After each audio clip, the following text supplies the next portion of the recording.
Dalam Bapa, Putra, dan Roh Kudus. Amin. Bapa di surga, kami Kau ajak untuk berpuasa. Bukan hanya sekedar kewajiban, tetapi suatu dorongan batin untuk menyerupai Yesus. Untuk menjadikan puasa sebagai alat, sebagai sarana untuk semakin dalam relasi kami dengan Kau. Bantu kami ya Bapa untuk memiliki semangat yang lebih dalam itu. Terpujilah nama-Mu kini dan sepanjang segala masa. Amin. Para saudara, murid Yohanes ya, berpuasa, tetapi murid Yesus tidak. Karena itulah mereka mengeluh kepada Yesus. Kenapa murid-Mu tidak berpuasa dan murid kami berpuasa? Yesus memberikan dasar yang lebih dahsyat, lebih kuat, lebih dalam. Pada waktunya murid-muridku tidak berpuasa hanya karena kewajiban. Hanya karena hukum.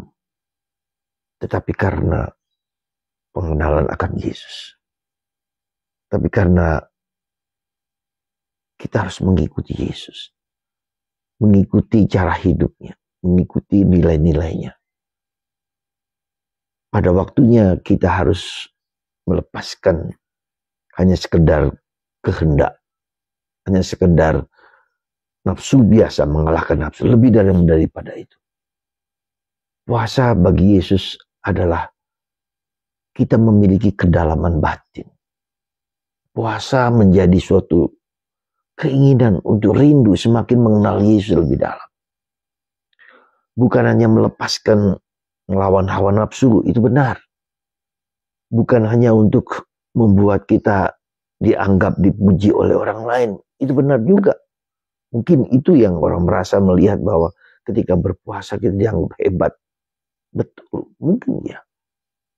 Tapi puasa orang Katolik adalah puasa yang karena kesadaran yang mendalam bahwa Yesus harus kita ikuti. Bahwa kita harus mengikuti pribadi Yesus. Bahwa kita harus mengikuti pikiran Yesus. Sehati, sepikir, sejiwa dengan Yesus. Dan ini bukanlah yang mudah dan sederhana. Karena kita diajak untuk mendengarkan kehendak Roh Kudus dalam diri kita. Ya. Dan kita tahu sadar bahwa kebutuhan fisik, kebutuhan lahiriah, kebutuhan badannya itu memang penting.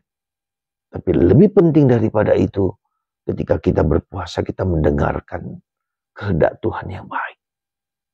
Itu yang saya duga bahwa jawaban Yesus kepada murid-murid Yohanes Pembaptis tidak cukup orang hanya mengikuti karena hukum, karena peraturan.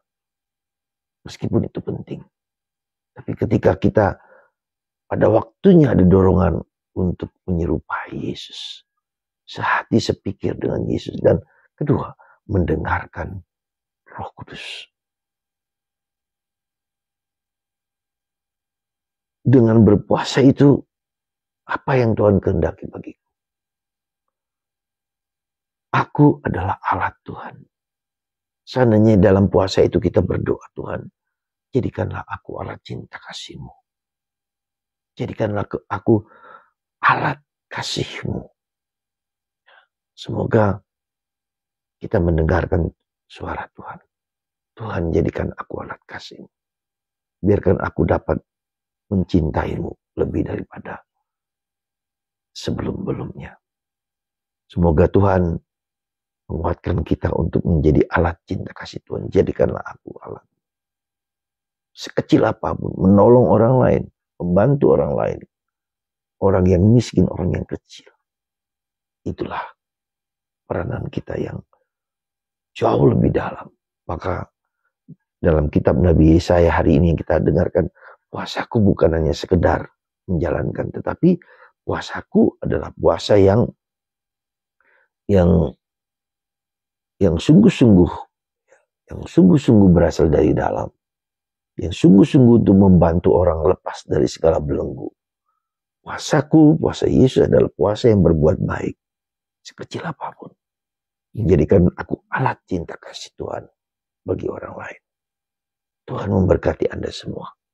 Semoga Tuhan mengilhami, menguatkan, meneguhkan untuk berbuat baik sekecil apapun bagi orang lain. Bapa, Putra,